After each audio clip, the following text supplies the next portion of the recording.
que je fais, qui est un métier, alors j'interviens dans les organisations, beaucoup dans les entreprises, je suis formateur, j'enseigne à des coachs, etc. Mais au-delà de ça, je suis surtout quelque chose d'un peu technique, là, je modélise. Je fais de la modélisation de systèmes et de complexes.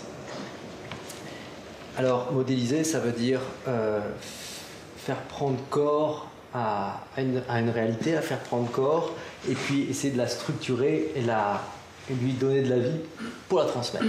C'est ça la modélisation, c'est faire fonctionner quelque chose en attrapant la vie qu'il y a en face de vous. Puis, ce qui est vraiment intéressant, c'est que c'est systémique, hein, c'est-à-dire que quand on essaye de travailler quelque chose, ça ne marche pas tout seul, ça marche entouré d'un environnement avec des liens. Donc si vous essayez de modéliser une personne ou de modéliser une personnalité, elle ne marche pas toute seule, elle est dans tout un entourage, qu'il soit social, familial, d'organisation. Et puis complexe, puis j'arrêterai, je ne vais pas faire beaucoup de complexité, mais complexe ça veut dire quoi? Ça veut dire qu'en fait, ce qui compte c'est vraiment le mouvement qu'on peut initier avec ce qu'on apporte, et pas ce qu'on apporte. Parce que ce qu'on apporte est quelque chose qui se fige, et la complexité c'est justement de rendre ça pertinent parce que chaque univers est différent, chaque personne est différente, chaque mode d'apprentissage est différent. Alors la complexité c'est de donner des modèles qui permettent à chacun de rentrer dedans. Voilà. Et alors aujourd'hui on pourrait parler de beaucoup de choses avec les masques, hein, les masques travaillent en management, les masques qui sont là pour la vente, les masques qui sont là pour la créativité, les masques qui sont là dans les conflits, dans plein d'endroits, dans le couple. Ce soir on parle de la transformation sociale. C'est-à-dire comment on peut avoir un impact pour transformer socialement et aider à ce qu'on croit. Alors nous, on s'appelle Pace. Pace, ça veut dire paix en italien. Et donc oui, on a la prétention de pouvoir aider à ce que les personnes vivent plus en paix, plus en harmonie, plus en capacité de donner le meilleur d'eux-mêmes. C'est une prétention.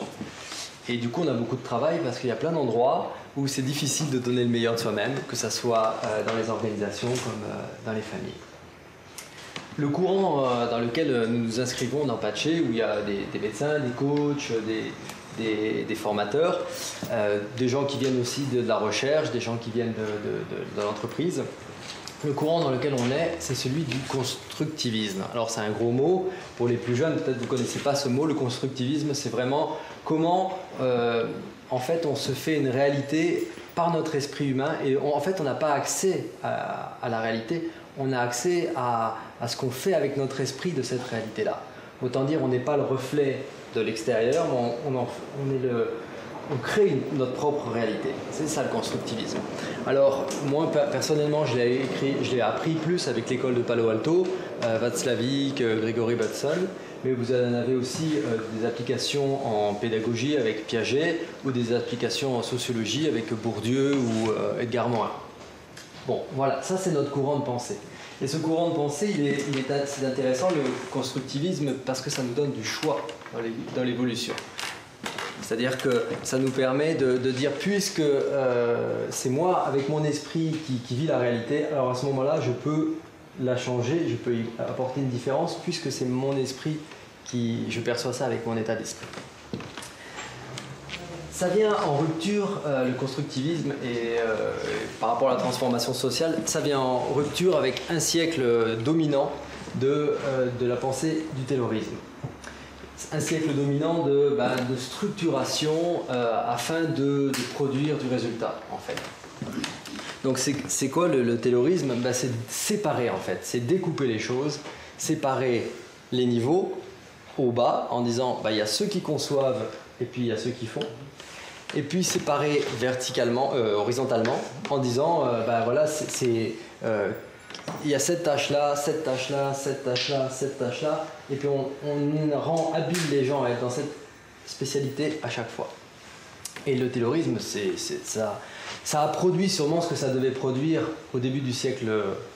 Alors moi je me perds dans les siècles maintenant, hein, depuis qu'on a changé là, mais au début du XXe, ça a produit sûrement ce que ça devait, c'est-à-dire peut-être qu'on avait vraiment besoin face à l'industrialisation d'organiser beaucoup, mais je crois qu'on arrive à la fin de ce modèle-là, qui est un modèle finalement utilitariste. Hein.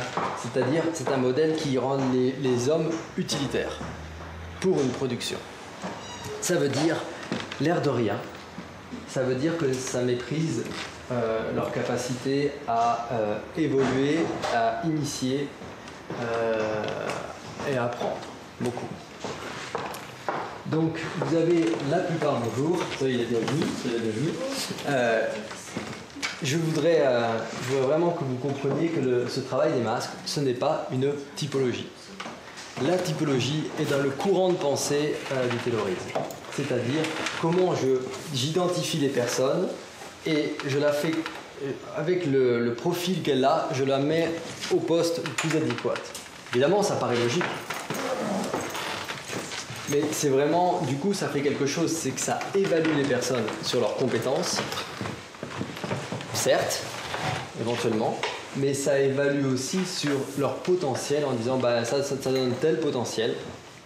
L'air de rien, c'est assis sur des croyances de qu'est-ce qu'un bon manager, qu'est-ce qu'un bon commercial, sur un système de croyances qui, évidemment, plus on croit ça, plus on le reproduit et plus c'est vrai. Et l'air de rien, ça évalue aussi la place que vous avez. Donc le droit d'évoluer. Alors vous avez des typologies comme par exemple des couleurs, les rouges, les verts, les jaunes et les bleus. Et ce qu'on apprend à travers ça, c'est à identifier une personne, dire ah bah voilà, elle a plutôt tel caractère. Et du coup, il faut s'attendre d'elle qu'elle pense comme ça et qu'elle réagisse comme ça. Et moi, pour bien me faire comprendre d'elle, je vais lui parler ainsi. C'est pas si mal déjà, hein. C'est déjà un effort par rapport à la communication, par rapport à faire en sorte que les gens s'adaptent, c'est déjà bien.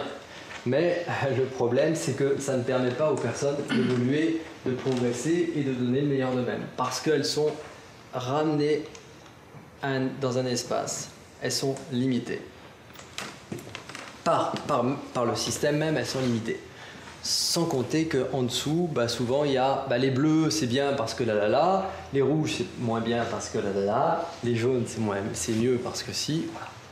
Puis vous avez d'autres approches, les processcom, etc., ou le travail humain, etc. Donc beaucoup d'approches typologiques qui font qu'en fait on définit une personne et ce qui lui donne après sa capacité et sa tâche. Nous, ce qu'on va faire avec les masques, c'est carrément autre chose. C'est carrément une révolution. La révolution, elle est de penser quoi? Elle est de penser que nous avons tous les potentiels. Nous avons vraiment tous les potentiels. Alors, on a eu l'occasion d'en faire un point fort, ou pas. Mais chaque masque que vous allez découvrir ce soir, Zani, Tartaglia, Puccinella, Pantalon, etc., c'est des espaces de vie qui sont de notre humanité, qui sont du ressort de notre humanité. Et est-ce qu'on l'utilise beaucoup? Est-ce qu'on s'autorise à utiliser d'autres masques? Peut-être pas. Mais ce qui est sûr, c'est qu'on a tous la possibilité de le faire. Alors, ça a commencé, le travail des masques. Ça commence avec la Commedia dell'arte. La Commedia dell'arte, c'est un travail de modélisation qui est ancien, qui est du 15e, qui est du 16e, où en fait il y a des personnages qui socialement sont très marqués, parce que la société de l'époque était très marquée par un déterminisme. Et puis surtout, la Commedia, c'était montrer comme quoi, en jouant d'une certaine manière, on va vivre toujours les mêmes scénarios de vie. Ainsi, vous pouvez voir le masque de Pantalon dans la Commedia.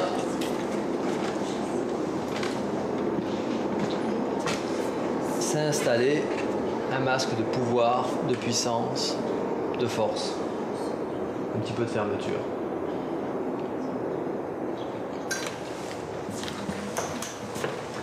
Je vais vous montrer un autre.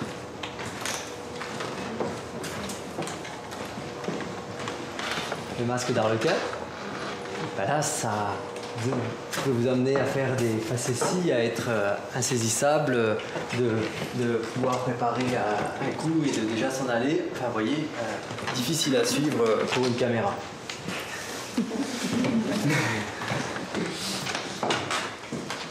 Donc en fait, la Commedia a montré le côté enfermant aussi du masque, parce que le masque enferme. C'est-à-dire que si vous vous mettez là-dedans, vous savez, entrez, vous êtes les bienvenus.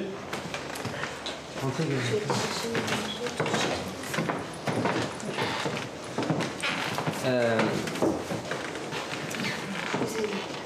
Gerhard Stiefel, qui est un facteur de masques, quelqu'un qui fabrique des masques, m'a raconté cette anecdote.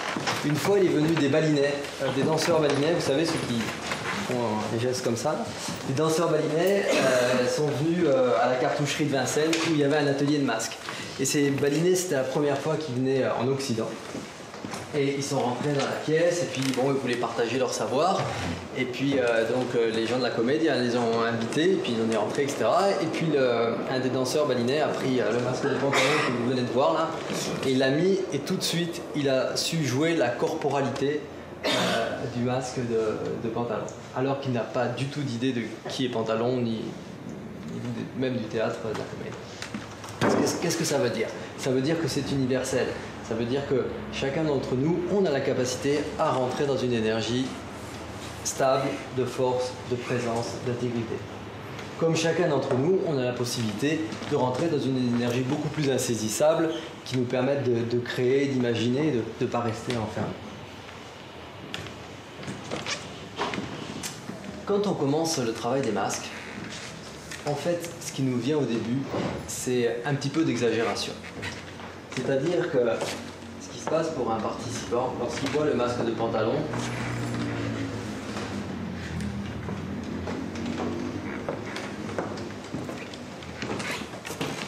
il a tendance à le voir un peu plus noir qu'il n'est. Parce qu'en fait, lorsqu'on a une difficulté avec un masque, c'est qu'on l'a cartographié, on l'a mémorisé dans une expérience négative. Et comme je vous disais, notre esprit réinvente à chaque fois la réalité, mais à partir d'une connaissance qu'on acquiert par l'expérience. Et en fait, ce qui se passe, c'est que on ne fait que valider le fait que pantalon, c'est pas un gars rigolo, quoi. Ou c'est pas une femme rigolote. Hein, et on ne fait que valider ça. Et lorsqu'on a un exemple contraire, simplement, on ne l'identifie pas à pantalon. C'est-à-dire qu'on valide nos croyances à propos du fait que ça, c'est un masque agressif, dur, etc. Donc en général, quand on commence les masques, on reconnaît tout de suite ce qu'on a en mémoire. Pareil. On est à peu près certain que le masque d'Arlequin, c'est un artiste, c'est quelqu'un qui ne va pas arriver à l'heure, et de toute façon, vous ne le verriez pas du tout être dirigeant d'entreprise ou pouvoir lui confier une tâche jusqu'à la fin. Donc en fait, ce qui se passe, c'est que on valide un peu plus nos croyances. Tout le travail des masques, c'est celui-là. C'est le fait d'aller chercher une expérience positive, une belle expérience de bien dans chaque énergie de masque. Parce que chaque personne ici, et je fais le pari, vous pouvez me dire si vous ne croyez pas pour vous-même, mais chaque personne ici essaye de faire du mieux qu'elle peut. Elle essaye d'apporter du bien, elle essaye de bien faire, elle essaye de réaliser. Mais quand on n'a pas les modèles pour le faire, ou quand on pense qu'on ne pourra pas y arriver, on se rapatrie dans nos terres les plus sécures et souvent on ferme.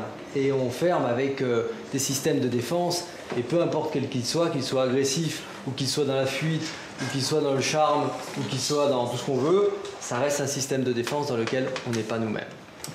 Donc le travail du jour, bienvenue. C'est vous, il doit y avoir encore de place. Donc ces masques, ils ont été fabriqués, je les ai fait dessiner, ils ont été fabriqués par une factrice de masques d'abord du Canada, Camille Macmillan, et ça a été tout un travail de dire qu'est-ce qu'a besoin ce type de personnalité ou cette énergie-là pour être à la fois dans sa qualité, tout en n'écrasant pas ou tout en n'étant pas néfaste pour les autres, et tout en se perdant pas dans son énergie. Parce que toutes les énergies que vous allez voir, trop c'est trop. Aucune n'est une bonne réponse en soi. Donc comment chaque masque va pouvoir accueillir les autres. Donc si on prend l'exemple de pantalon,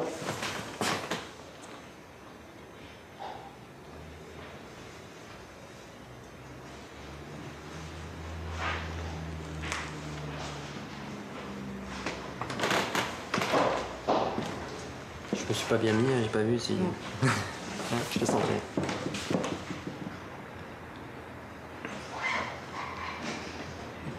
Ça va? Mieux. Je sentais bien, vous voyez, c'est précis comme... c'est de la Formule 1, faut pas croire, il faut vraiment bien piloter la chose.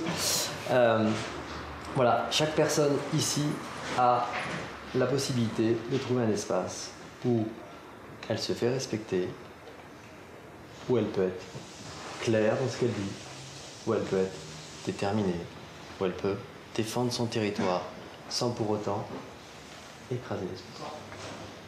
On a besoin de cette énergie-là. Dans un système ici, on a besoin de cette énergie-là. On a besoin de gens qui gardent, qui soient gardiens, qui soient sécures comme ça.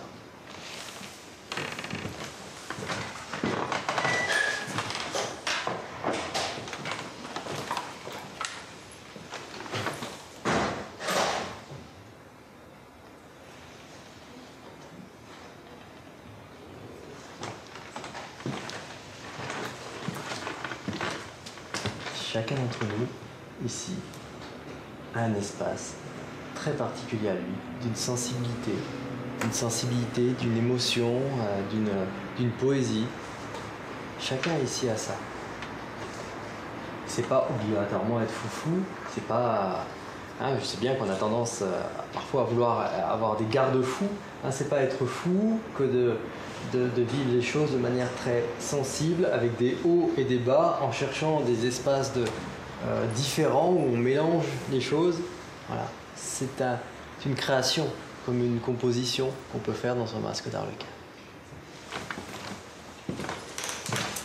Donc, le travail des masques, apprendre les masques, c'est finalement très rapide parce que, comme je vous disais, c'est universel. On retrouve tous ça. Après, la différence, c'est dans l'intensité. L'intensité, on n'a pas tous le même Arlequin aussi fort. On n'a pas tous... D'abord, il est différent, mais il n'est pas aussi intense. C'est-à-dire qu'il y a des gens qui, dans l'intensité, tout de suite, vous allez dire, bah lui, il est vraiment en pantalon, il est vraiment en zani, parce que l'intensité est forte. La finalité de ce travail, je ne sais pas si vous allez tous voir, mais vous allez faire comme si vous voyez. Vous allez imaginer, je vous ai dit, l'esprit, on crée notre...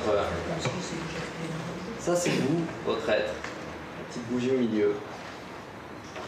Et puis, vous avez disposé des masques autour de vous, parce que c'est une peau. C'est ce qui gère l'interface avec le monde.